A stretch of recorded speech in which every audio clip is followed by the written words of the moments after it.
What is up, guys? Drake here, and now I'm back with an audio video for you today, and as the title says, NXT Takeover Stand and Deliver preview / prediction.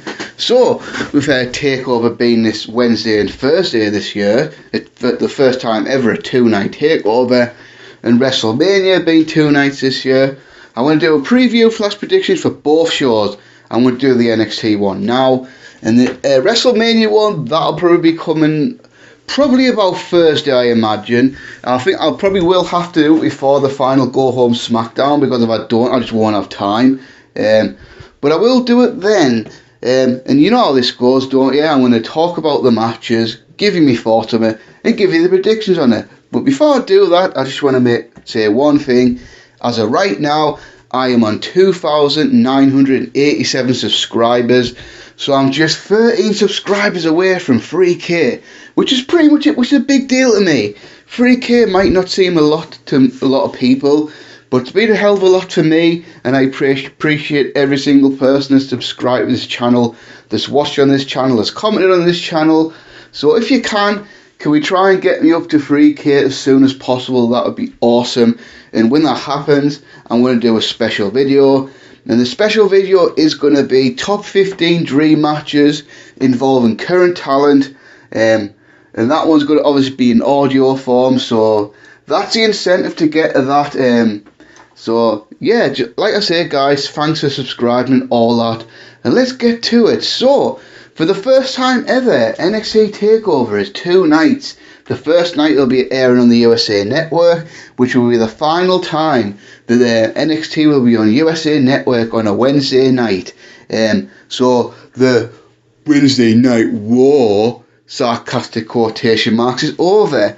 And I will just address this. I just feel like this is a good thing for both shows. I mean, let's face it, the Wednesday Night War has not really been a war at all. It's been stupid.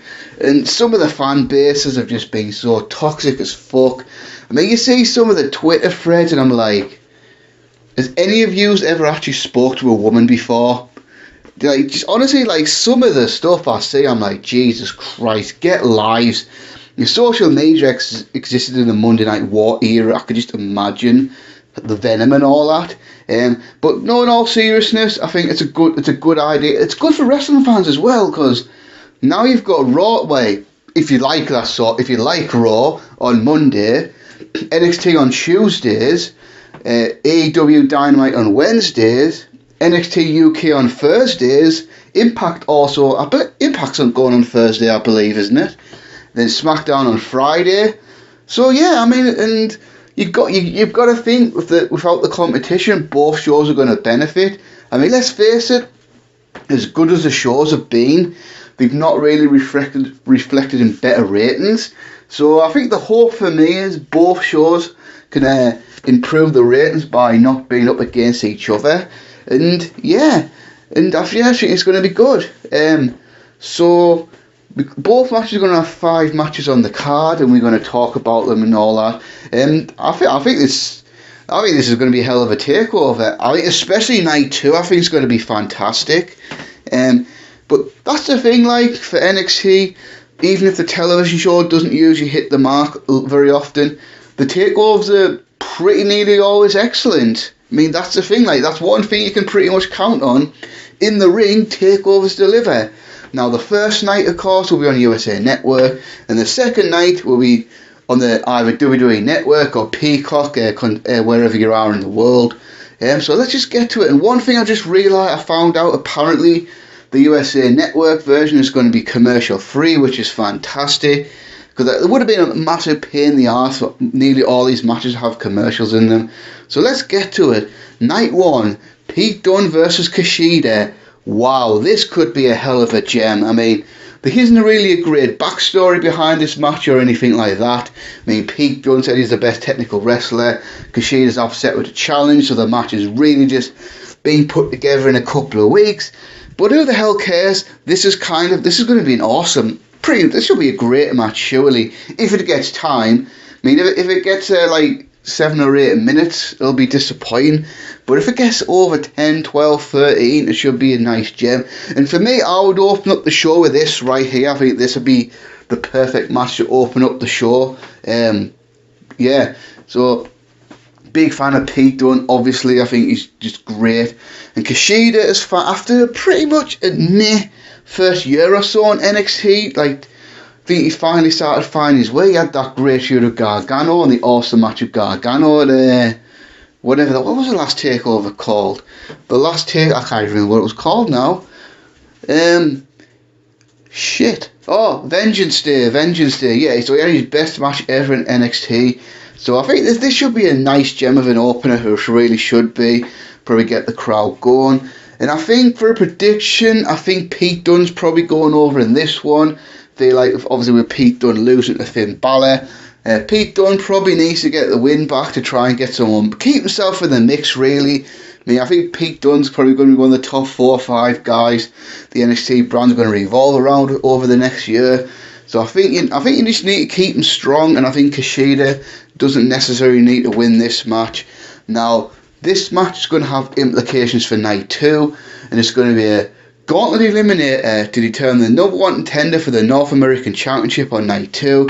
Now, of course, we had a battle royal in the last NXT, and the last 6 participants are now in this match, and they are Leon Ruff, Isaiah Swerve Scott, Bronson Reed, Cameron Grimes, Dexter Lumis, and LA Knight, aka Eli Drake.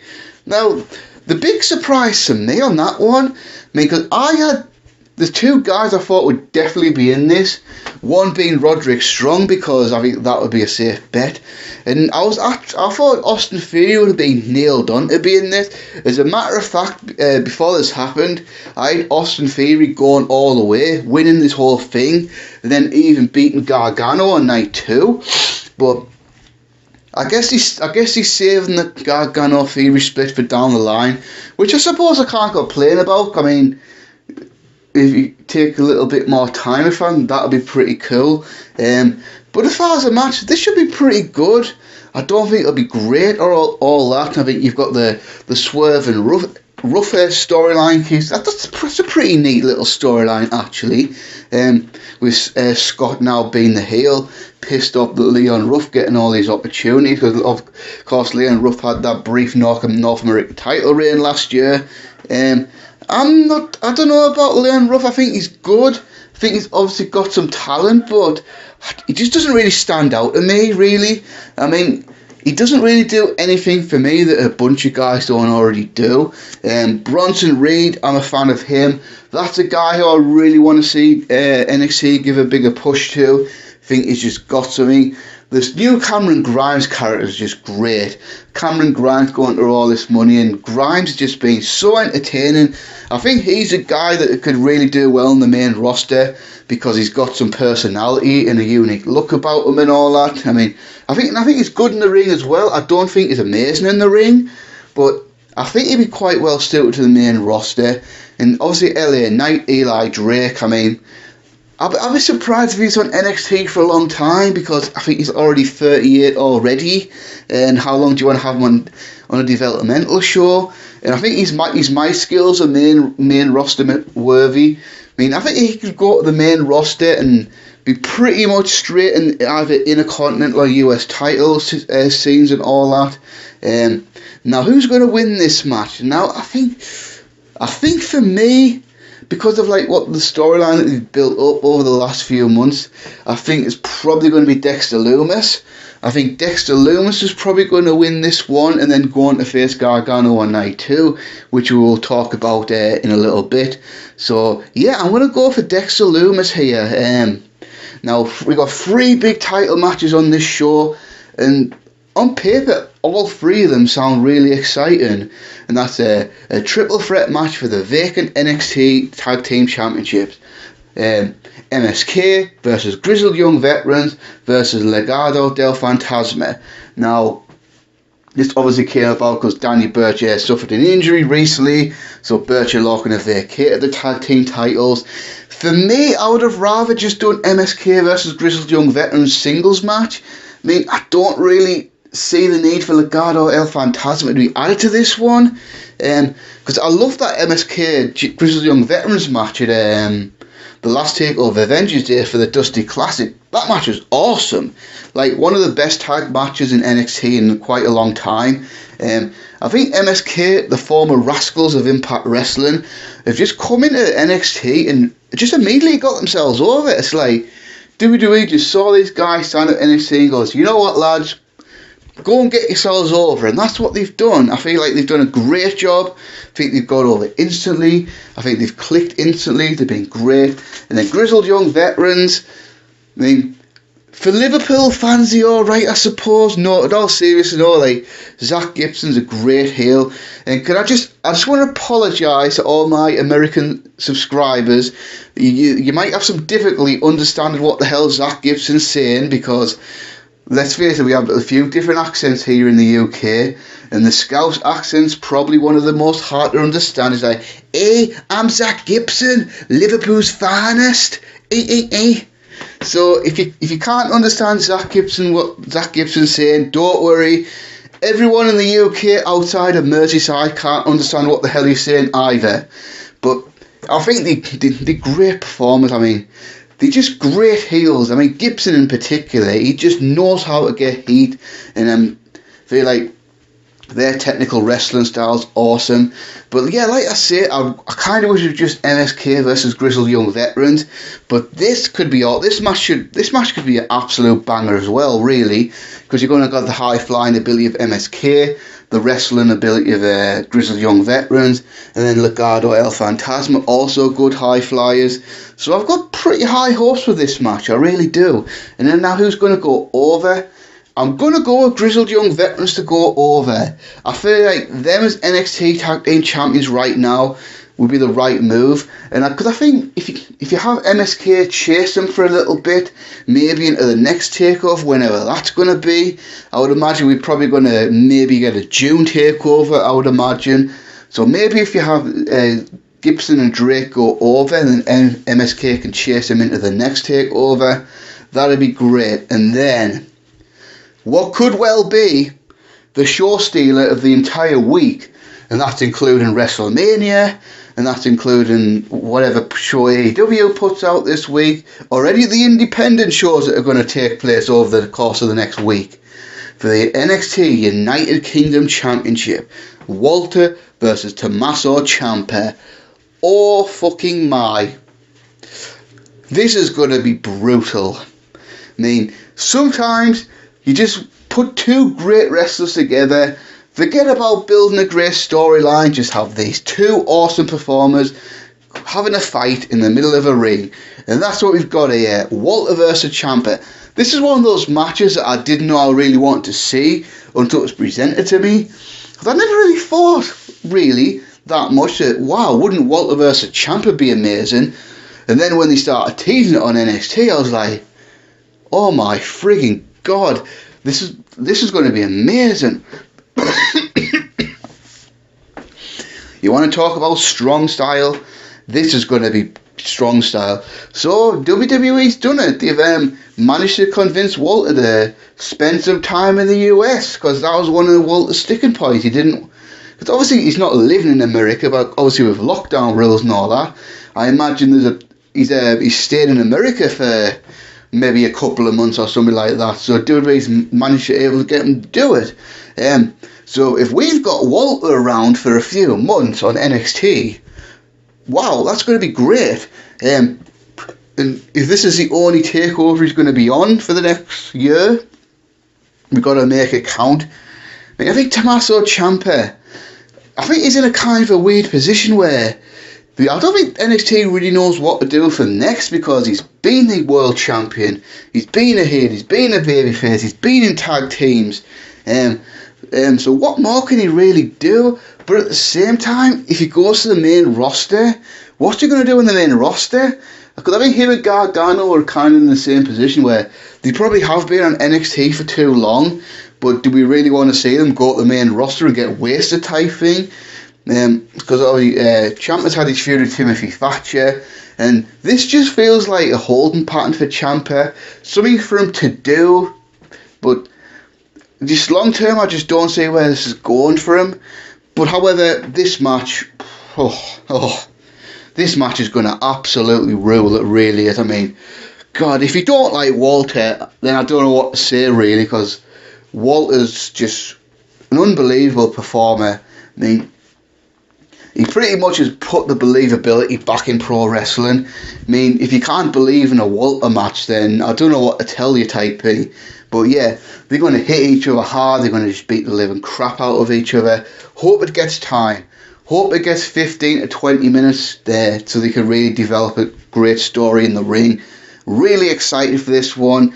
You gotta think Walter's retaining, right? Because I feel like it's the NXT UK title. I think he's got. But this match actually pretty much confirms that Rampage Brown isn't winning the NXT UK title on NXT UK Prelude, which is another big show coming up this week. So I think when Walter drops the NXT UK title, it's going to be on NXT UK TV to one of the NXT UK stars.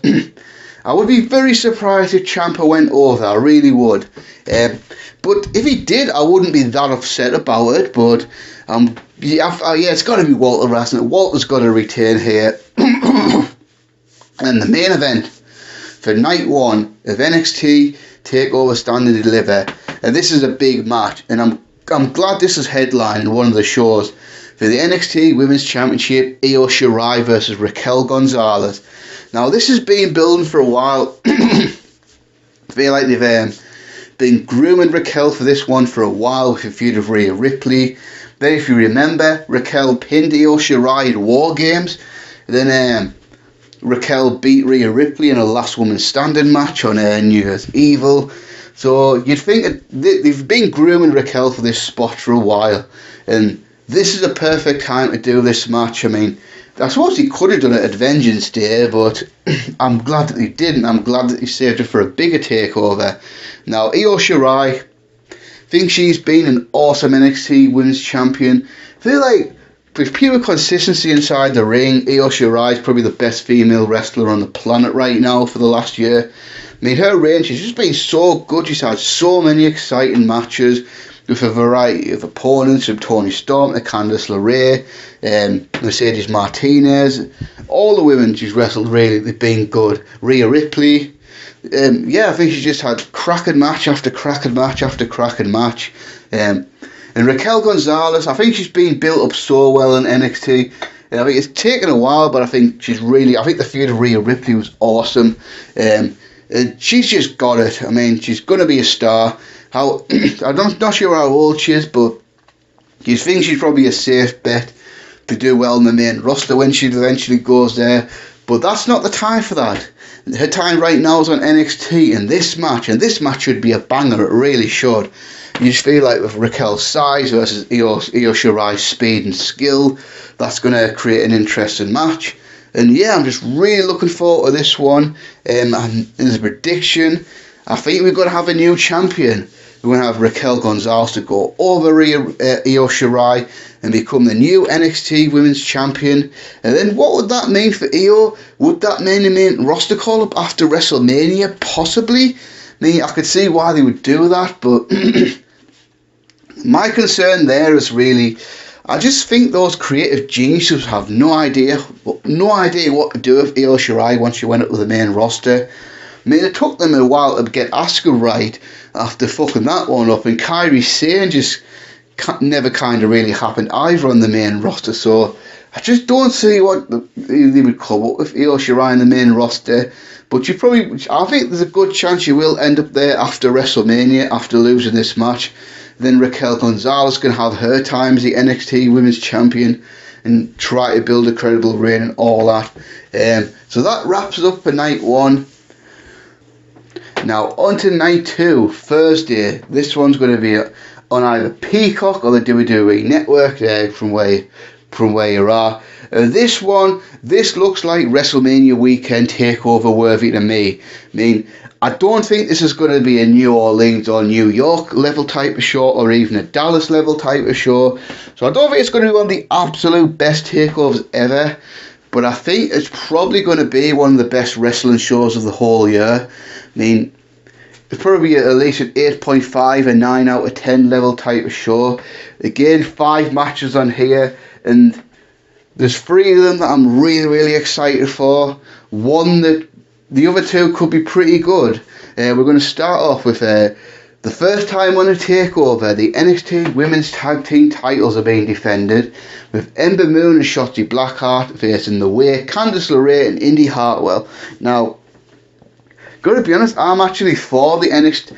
I think NXT having a Women's Tag Team title makes a hell of a lot more sense than the main roster one, because let's face it, the NXT Women's roster is probably the best women's roster literally ever, like, in a US promotion. I mean, obviously, like, stuff like Stardom and all that have entire promotions based around women, but in a subdivision, in a usually male-dominated promotion, I feel like the NXT Women's division has been brilliant, whereas the main roster one, let's face it, not really good at all, and especially for tag teams. So, because what I was seeing is, like, you have like 2 or 3 people in the NXT Women's Championship scene, but then you've got like 5, 6, 7, 8 women on the roster with nothing really to fight for.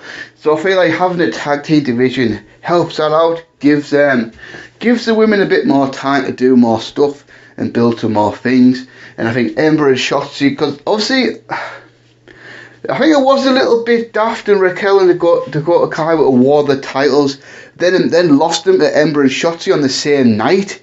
Thought that was a bit silly. I don't know why he didn't just have those 2 fight over the title, you know what I mean? But obviously with Raquel moving on to become the NXT Women's Champion, probably, I feel like Ember and Shotzi are probably a good enough people to try to build the tag team division around, because I imagine there's probably a lot of women in the performance center just waiting for something to do. So if you can take some of these women, bring them up as a tag team, and then you probably get more out of them. Now, Candice and Indy, those are probably good opponents for them, and this should be a good match. I don't think this will be a fantastic match or anything. I feel like this will be the right match to open up the show with. I feel like you do it that way, this match should be pretty good. Don't think it'll be great. I think Ember and Shotzi will probably retain, because I don't see the point in having them drop the titles this early, to be honest with you. So yeah, and then for the NXT North American Championship, it's Johnny Gargano versus whoever wins the Eliminator. And if you were paying attention, I predicted that would be Dexter Lumis. And if this happens, the match should be good. I don't think it's going to be vintage Johnny Gargano takeover or anything. I mean, I'm looking at all the guys in this match, and I don't think any of these guys are going to really have that kind of match with Gargano. But I think Dexter Lumis has got a good look. His character's good, and he's pretty good in the ring. I don't think he's great in the ring. I think the only Dexter Lumis match that I really loved was that strap match with Roderick Strong at Great American Bash last year. So if I am correct, it is Dexter Lumis' match. The match should be pretty good. But like I say, won't be one of Johnny Gargano's best takeover matches or anything. I feel like Gargano's done a good job as North American champion overall, and I think it's a help procedure that title having someone like Gargano hold it. It is a prediction. I think Gargano's going to retain, because I feel like he's doing a good job and there's no need to take it off him just yet. Because I feel like pretty soon Austin Theory's going to turn babyface and Gargano, and it'll be Gargano versus Theory. They may even want to hold that off until the summer, and then I think that's when Austin Theory will go over Gargano. And then these last 3 matches, all of these matches should be fantastic. And the first one, a ladder match for the undisputed NXT Cruiserweight Championship. Jordan Devlin versus the interim NXT Cruiserweight Champion, Santos Escobar. So this is one that's been brewing for a long time. Because of COVID and lockdown and all that, we finally getting the payoff now. Of course, Jordan Devlin, Irish guy, who was the NXT Cruiserweight Champion. I think he won it back at Worlds Collide last January. And then, of course, COVID hit, and like everyone else in the world, all these restrictions were put on them, and Jordan Devlin living in Ireland, that meant Jordan Devlin could not travel to the United States for the foreseeable future. He was stuck in lockdown in Ireland and couldn't do anything, and he was a Cruiserweight champion. So what were NXT to do? Well, they came up with the concept, because obviously at the time when all this happened, we didn't know how long we were going to be in lockdown or how long these travel restrictions are going to be in place for. So I guess we were thinking, we might lose Devlin for a couple of months, 3 months or something like that. So they kind of came up with a really interesting idea to have that big, it was a G1 Climax style series which would determine the interim NXT Cruiserweight champion. And obviously, as the interim champion, you could defend the title as though you were the actual Cruiserweight champion and all that. And after all, the thing, it was Santos Escobar that went on to win that thing. And yeah, he's been carrying the Cruiserweight division on the NXT brand ever since. And I think after a while, we just plain forgot about Jordan Devlin and all that. And then, of course, Jordan Devlin started showing back up at NXT UK with the NXT Cruiserweight belt. And then, so yeah, like sometimes you'd have title defense, you'd have different title defenses from both guys. So Devlin has defended that belt against Ben Carter and Trent Seven, and Escobar has also defended his belt against various people over the last several months. And then pretty recently, Jordan Devlin was allowed back in the US, and now this has escalated. So now got the big dispute: who is the real NXT Cruiserweight champion? So technically, Jordan Devlin is the actual Cruiserweight champion, and Escobar the interim. But this is a big debate: who's the real Cruiserweight champion? Well, there's only one way it'll settle this matter, isn't it? You got to have the match, Devlin versus Escobar, for the undisputed Cruiserweight champion. And then obviously, what happened is Shawn Michaels came out and announced this match to be a ladder match. But that just shows how inspirational that Shawn and Razor ladder match at WrestleMania 10 was. The 27 years later, we still getting the whole 2 belts hung over a ladder to determine the new champion. I mean, we saw that last year as well with the Intercontinental title situation with AJ Styles, Sami Zayn and Jeff Hardy, with AJ being the actual IC champ, Sami Zayn having his old belt. So they're still doing this, and this was a perfect reason to do a ladder match. You've got 2 belts, hang them above the ring. The person who retrieves the belt is the undisputed NXT Cruiserweight champion. So there you go, an actual reason to do a gimmick match, not just doing it because. Now, this match, I don't think it'll steal the show, because I think at least one other match after this should be amazing, but this should be fantastic. I mean, Escobar's done a great job. I think Jordan Devlin's pound for pound one of the best workers in the world right now. So yeah, this match should absolutely rule. Hope they get a lot of time and freedom to do whatever the hell they want. A ladder match is always exciting, isn't it? I mean, it's one of those matches where it's just really hard. It's really hard to fuck up a ladder match. I mean, there's not many ladder matches that weren't very good. I mean, I can't really think of not very many below average ladder matches. This one should be absolutely fantastic. Now as a prediction, I think Jordan Devlin goes over, and then I'm guessing he's just going to stay in America for a while. I mean, I'm assuming that's the case. So obviously moving on entirely from NXT UK. And I think Escobar can move out of that and move into the heavyweight division, because I feel like he's a good enough performer that you could easily slide him into a feud of a Kashida or someone like that, and then that would work fantastic. I mean, you could even like move him up to, because let's face it, most of the guys in NXT are pretty much Santos Escobar's size or even smaller, so it's not like he has to stay the Cruiserweight champion in the Cruiserweight scene forever. So I'm pretty sure he'll move up to higher up in the card, and then Devlin can wrestle people like Scott and Ruff and people like that. And I don't actually watch 205 Live, but I've been keeping up with it, and like from what I said, Mansoor's getting a big push on 205 Live, so maybe Devlin versus Mansoor down the line.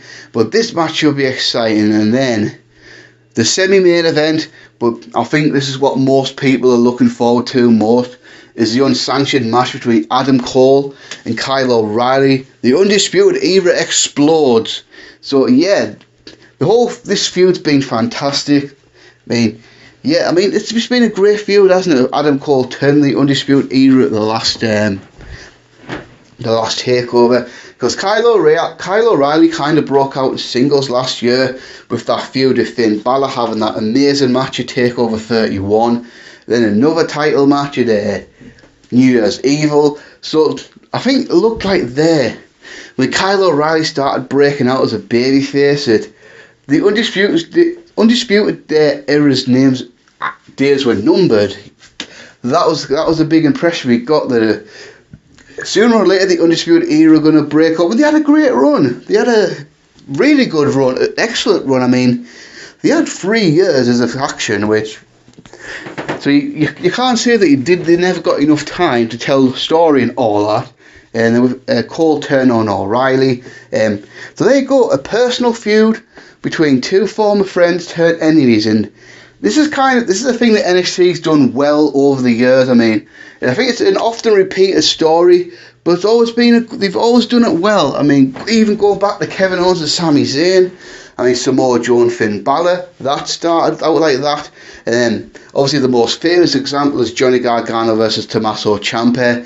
And while I don't think this feud is as good as Gargano versus Ciampa, I feel like it's been an excellent feud. And I think this is just the start. I think this feud's probably going to continue for most of this year. I anticipate this feud going at least up until the summer. I could see the SummerSlam weekend takeover being where this feud gets blown off. So I think we get at least another 2 takeover matches between these two after this. So obviously with Kyle O'Reilly not being medically cleared, the way WWE's got around that in storyline terms is to have sign the whole harmless agreement so you can't sue NXT for what happens in this match. So it's not sanctioned by NXT. Pretty much the same as the first Gargano Ciampa takeover match. Now, the prime target of the release on these two recently is just great, because obviously Cole and O'Reilly's pretty much grew up in this business together through the indie scene and all that.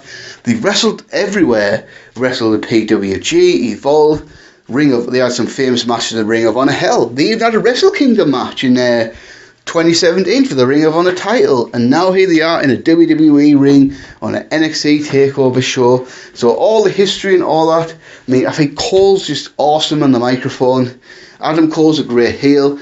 I mean, Kyle O'Reilly's... It took me a while to be sold on Kyle O'Reilly, because I always knew he was fantastic in the ring. I always knew he was a great technical wrestler.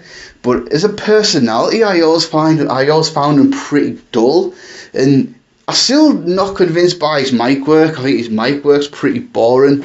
But I think he works as a babyface, and I think feeding off someone like Cole definitely helps him out in that regard. So hopefully this is just going to be a great fight between two former friends turned enemies. Just let them go at it, let them have a banger. I'll say give this match 20-25 minutes, whatever you need. Just let them beat the living piss out of each other. And it's a prediction. So I think they should. What I think they should do is play up the O'Reilly shouldn't be in there. O'Reilly's still injured and all that. So get to a point in the match where Adam Cole cleanly takes control and just starts wailing on Kyle O'Reilly. Kyle O'Reilly tries to fight back, but he's too injured, and then Adam Cole, to the point where the match has to get stopped due to injury, so Adam Cole goes over. So then Adam Cole can gloat for a while about Kyle O'Reilly, finish it off Kyle O'Reilly, take Kyle O'Reilly off TV again for a little while. Then O'Reilly can come back healed up, start chasing Adam Cole. And I think the end game has to be O'Reilly tapping out Adam Cole on a big takeover. But I would do that one for the SummerSlam weekend. I think that. But this match should be great. And then that leads us to the main event and for the NXT Championship. And this does feel like a big match. And that's Finn Balor defending the title against Karrion Kross. So this all really started back when Karrion Kross was the NXT champion. Back at what was it called? I can't remember what that SummerSlam takeover was called now. Was that Takeover 30? Yeah, I think it was Takeover 30, wasn't it?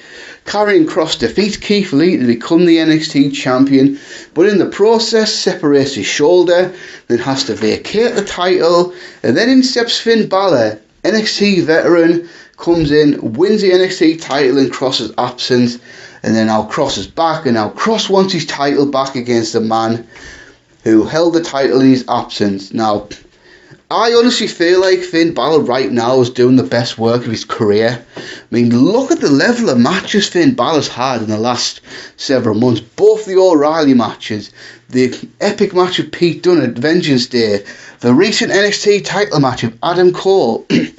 Yeah, I feel like what he's done now, because he's into his late 30s, and believe it or not, I know he doesn't look it, because he's got the fountain of youth there, but Finn Balor's actually 40 in July. I mean, if I told you that, would you believe that? I mean, he just doesn't look it at all, does he? And I think he could easily pass for like 30, 31, but no, he's 39 going on 40. And he's been around a long time as well, so like 20 years in the business. So I feel like he's totally slowed his game down and just started wrestling, mat wrestling now. Don't get me wrong, he still does like exciting moves and all that, but I feel like what he's done a great job at doing is timing them and picking his spots and not doing so much of it. I feel like his in-ring style now is better. He's just an aggressive technical wrestler now, and I think it's been a great change. And I honestly, I think business-wise, I think his first NXT title reign as far as storylines and stuff like that was probably better. But in the ring, what he's done over the last several months is just, yeah, for me anyway, been the best work that he's ever done. I really do believe that, and I feel like he's done a hell of a job of holding the NXT Championship at a time where there wasn't really anyone else to hold it, because you got to look at it. Adam Cole had just come off a year's title reign. Keith Lee was now on the main roster.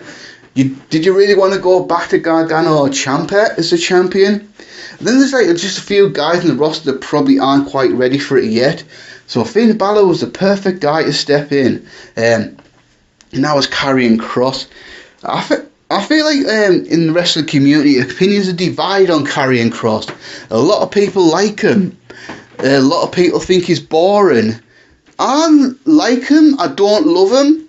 But what I do like about him is, because I think one of the big things now in wrestling, I think a lot of like believable, intimidating badasses have gone and are replaced by guys that are really good performers and all that, but you wouldn't really fancy him in a real fight at all. Because one of the things about wrestling, like, even though you know wrestling's a work, you would watch a show, look at a wrestler and go, oh, I would not try him. And I think Karrion Kross is one of the few guys in wrestling that still applies to. I mean, Karrion Kross looks legit. I mean, he's got a legitimate background, and I feel like in a shoot, you could believe that he can beat somebody up. Whereas, like I say, a lot of wrestlers now, I don't really think have that aura about them anymore. But I think Karrion Kross does. And I think him and Scarlett make a fantastic partnership. So I think the presentation's great. And the entrance is great and all that. In the ring, I think he's good enough. I don't think he's one of the best in-ring performers in the world, but I think he's good enough to get by on his believability and his look. And like I say, as far as promos, well, you got Scarlett to do most of that anyway, so it works. So I am a fan of them.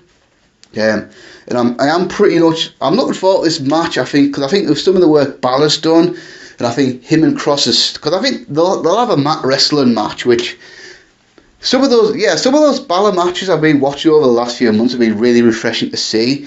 In an era where we get like 4 or 5 dives a match, a random Canadian destroyer kick out, then a Canadian destroyer on the ring apron, which means nothing, and then they just get back in the ring and do all these crazy spots. Finn Balor just been having some just good old-fashioned wrestling matches, you know, with logic and psychology and storytelling. It's been really refreshing to see. And I think we're going to see that again here. I think this will be... Obviously, you'll get a few spots, I think, but this will be a lot of wrestling on the mat, holds and counter holds and all that stuff. So I'm looking forward to that. And this is probably the hardest match to predict. I mean, because I think a lot of people would go with Karrion Kross to go over.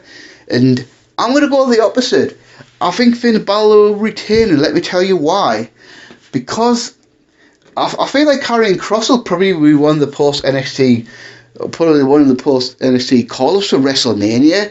Because I look at Karrion Kross, right, I don't see a guy that's going to spend 2-3 years in the NXT brand. I feel like But with his look and all that, I think he's got the look that Vince would love, and I think him and Scarlett make a great act. So I think Karrion Kross is the sort of guy that Vince would want on the main roster. I feel like if you brought him on the main roster, you could have him in a pretty decent position, either Raw or SmackDown right away. So I think Karrion Kross is going to be one of the call-ups after WrestleMania this year. So I think Finn Balor's going to retain, and this is what I would do, right? At some point in the future, I would have Adam Cole beat Finn Balor to win the NXT title back, and then what he'd do from there, and that would lead to Kyle O'Reilly beating Adam Cole to become the NXT champion over the summer. That's just me. That's just what I would do. So yeah, I'm going to go with Finn Balor to go over. And that's a wrap, guys.